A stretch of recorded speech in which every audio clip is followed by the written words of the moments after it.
Today we are talking about the market in 08-ish time frame versus today's market, just to help give people a better understanding of what's going on. So like the differences between then and now. Yep. And we're going to talk specifically a little bit about national market and Sacramento. When I think about, I'm just going to say 08, but it's really 08-ish, like that era. The events leading up to 08 and through a like little bit after.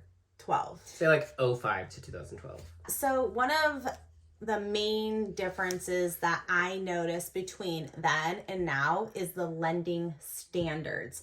So what you needed to do to qualify for a home loan was different. Correct. Then versus now. So they had to clean up their standards quite a bit because of a result of what happened during the recession. So some key examples of that are income was not really being checked as part of like the loan standards prior to now. They were also lending more for the value of the home than what it was. So for example, in 08, if you were applying for a loan, trying to get pre-qualified, they wouldn't really verify your income. It was kind of just like, I want to buy this house. And they said, okay, here's a loan to do it. You had to supply some documentation, but not all the documentation maybe was verified, or it was just a lot looser standards. Correct. And for example, let's say you wanted to buy a home that was $100,000, you would also get a loan in some cases that was for $110,000. So you would already be in the hole with that loan if you were to sell your house the next day, because the value of that home was only $100,000. You'd be $10,000 in the hole minus any fees for selling the house. Right. So that was a huge issue. The lending standards now are much more strict. When you're going to get a pre-qualification or a pre-approval, they're going to look at your bank statements. They're going to verify your income. They're going to verify your employment and make sure that you have enough money to pay that mortgage. And then some, because you don't necessarily want to be house poor. Yeah, they'll check your taxes. Make sure you've done your taxes in the last 2 years. Also, your debt to income ratio. Yes. So how much money is already borrowed, and with a monthly payment of X amount of dollars, what does that do to your debt to income ratio? Yeah. Making sure that you're not topped out and you have the money for said mortgage. So that's kind of a big difference in the lending aspect of what happened with the 08 crash and what's going on now. FICO scores back then when people were getting loans were an average of 699, and the average FICO score now for people getting loans for homes is 751. Yeah. So people have a track record of paying their debts on time. And then another big difference is a lot of people were getting adjustable rate mortgages, also known as an ARM. In the 08 era, 36% of loans were adjustable rate mortgages versus now there's only about 8%. So an adjustable rate mortgage is a home loan with an interest rate that can fluctuate versus a fixed rate.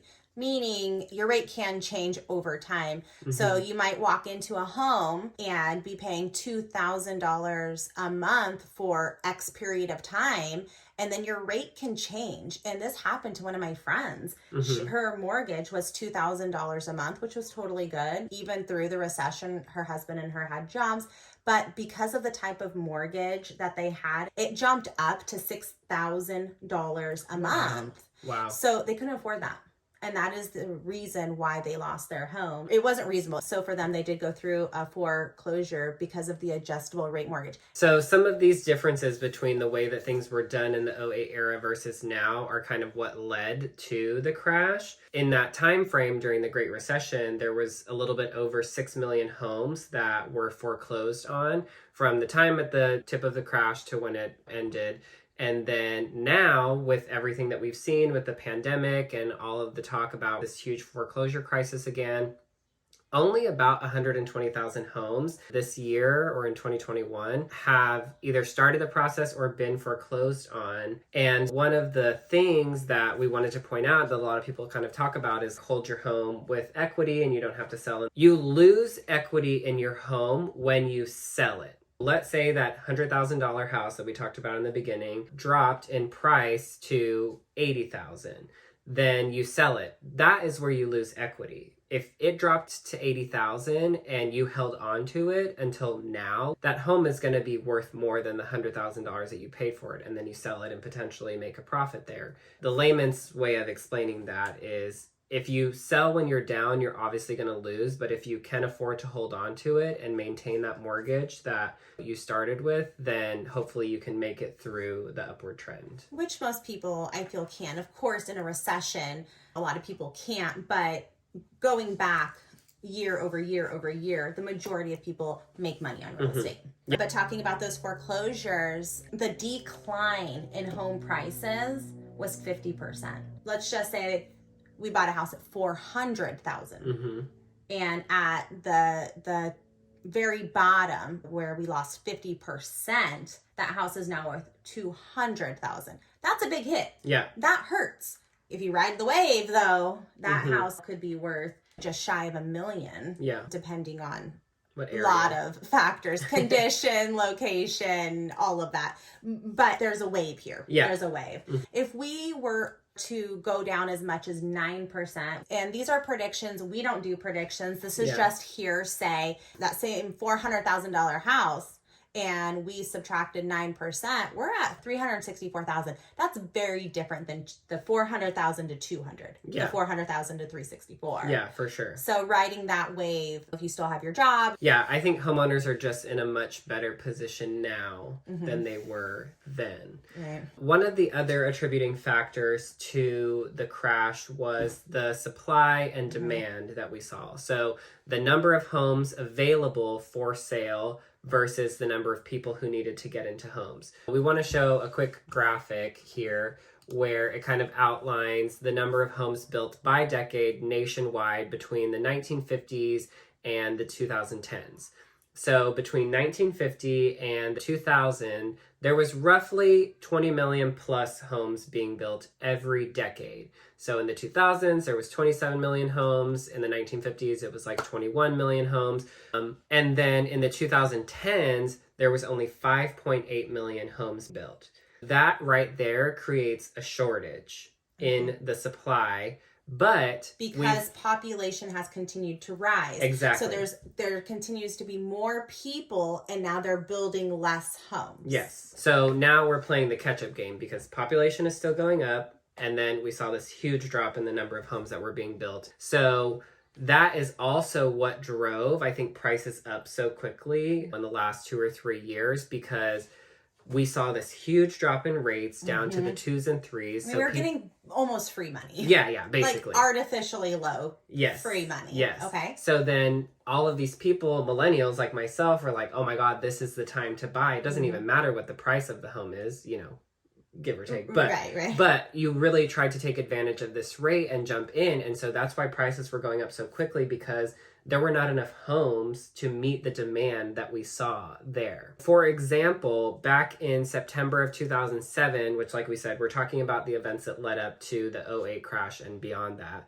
there were 14.6 months of inventory available. What that means is if there was not one more house to be listed for sale that month, and it was continuing to sell at the rate that it was, you would have 14 months of inventory available. So there was enough homes on the market to supply the demand for over a year, for 14 months. Yes, exactly. Yep. Right now, in September of 2022, we have an inventory of 2.3 months. Yeah. So that's significantly lower. That's why I think home prices will stay stable is, like a buzzword, I feel like, but they'll remain relatively similar to where they are, depending on what area you are. With seasonal turnout, not recession. Yes. Okay. Yeah. And those numbers for September are based on our Sacramento. Correct. Yeah. Absolutely. There are some key determining factors that causes a recession. Let's see if we find those being applied to today. Yeah. So, disruption in the supply chain. I think we definitely saw that in the 2010s, which kind of attributed to part of the crash. So we had 14 months of inventory versus 2 months. So we had a plethora of inventory. Okay. Financial crisis. Definitely. I think the way the lending regulations were kind of and just the whole world as a whole. or at least the United States, the whole world, we were in a financial crisis, right? Would you agree with that? Yeah. Okay. And our world events. We just went through a major world event. So right now we are kind of learning what is the effect of said pandemic. Yeah. And I think at the beginning of the pandemic, the conversation was home prices are going to drop significantly, and then we saw how this supply and demand issue played out, and home prices skyrocketed so quickly, and now we're kind of seeing the after effects of that. So I think we have another at least 2 to 3 years just to kind of see kind of how it all levels out. How it all plays out. Okay, so recap, we went through lending regulations. Yes. Poor versus regulated. We talked about our supply, demand, and inventory, equity in the homes, different types of mortgage options, foreclosures. Yeah. So there's a lot of determining factors of how this could affect the housing market. Yeah. And our crystal ball is broken. It's in the shop. So we can't make any specific predictions on what's going to happen, but we look at the data and we like to chat about facts and kind of just see where this takes us. So if there's anything that we didn't cover that you want to hear about, let us know in the comments. We're happy to jump on another video and kind of do some research there too. Yeah, and I'm always wanting to learn different perspectives, right? So we hear from kind of the same people in the real estate world and their perspective. So if we forgot something, let us know. Don't forget to like our video, subscribe, follow, all of the things. We'd love to hear from you, so comment below and have a great day.